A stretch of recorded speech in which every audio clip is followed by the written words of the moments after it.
Ce soir, ce sera la fête, comme toujours, chaque fois que le Big Band joue quelque part, que ce soit dans un club de jazz, que ce soit dans un festival de musique, ou bien pour une fête populaire, ou dans un grand gala pour la jet set.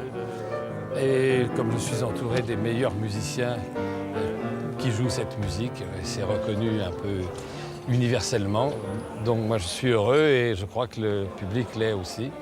Et il y a une communion entre les musiciens du Big Band et nous qui donne vraiment une fête à ces concerts ou à ces animations.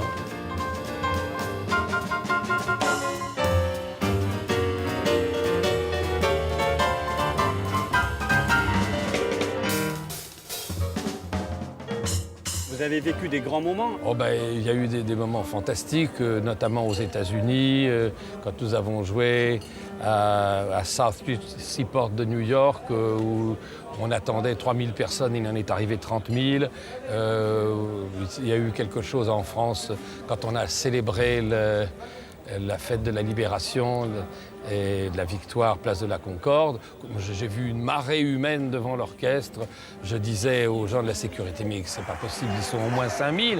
Ils me disaient, vous plaisantez? Je dis 10 000. Non, monsieur, ils sont 350 000. Et alors, le son et la technique avaient été prévus en conséquence. Ça a été une soirée merveilleuse. Ça demande une rigueur, non, de préparation, de coordination. Ça demande en même temps beaucoup d'imagination et d'invention de la part des musiciens et en même temps beaucoup de rigueur musicale pour la mise en place rythmique, harmonique, pour la justesse. Enfin, c'est tout un savoir-faire que ces musiciens-là ont. Depuis combien d'années existe le Big Band? Le Big Band, sous cette forme-là, il existe depuis, je crois, 1974 à peu près. Mais des musiciens ont changé, certains sont partis à la retraite, j'ai même eu des décès. Et puis il y a des jeunes musiciens qui sont venus renouveler les cadres. Et ces jeunes musiciens maintenant sont des vétérans et c'est comme ça. Alors, je vous ai vu jouer Borsalino, c'est aussi le côté compositeur de Claude Bolling.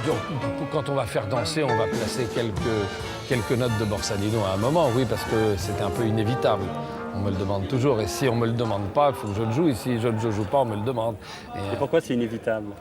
Parce que c'est un air de musique de film, c'est un terme de musique de film qui m'est attribué et qui est un de ceux qu'on connaît le plus. Vous l'avez composé en quelle année? Ça a été fait, au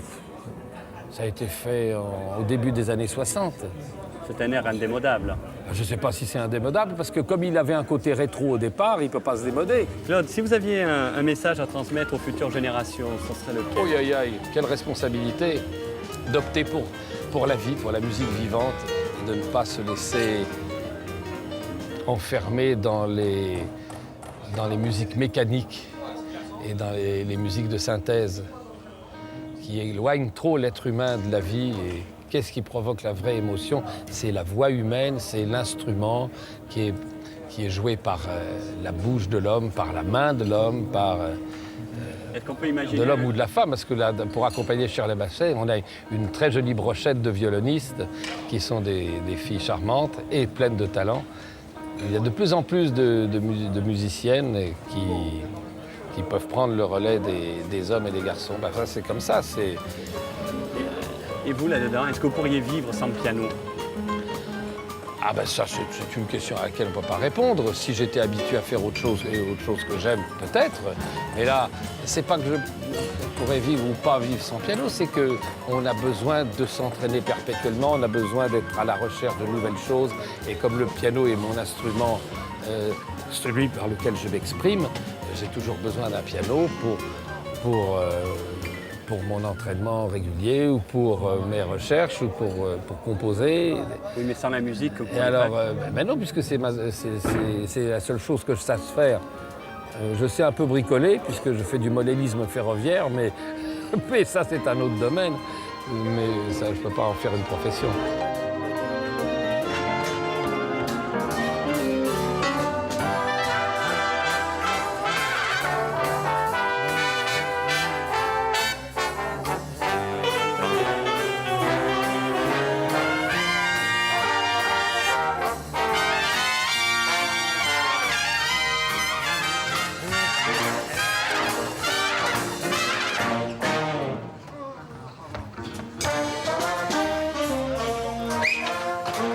Faire ça.